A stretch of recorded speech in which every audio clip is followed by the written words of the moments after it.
Insofar as si President Digong, tingin ko naman ang kanyang participation is pagiging abogado. So sa tingin ko naman marami pa silang battery of lawyers na haharap dito. So sa tingin ko hindi naman ito magiging kawalan.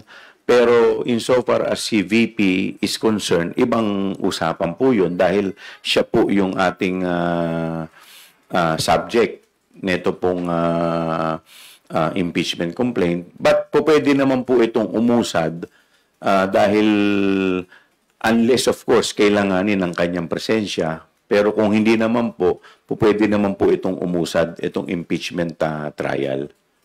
Sa akin po paniniwala, tuloy-tuloy naman ang impeachment trial unless of course hingin yung kanyang presensya.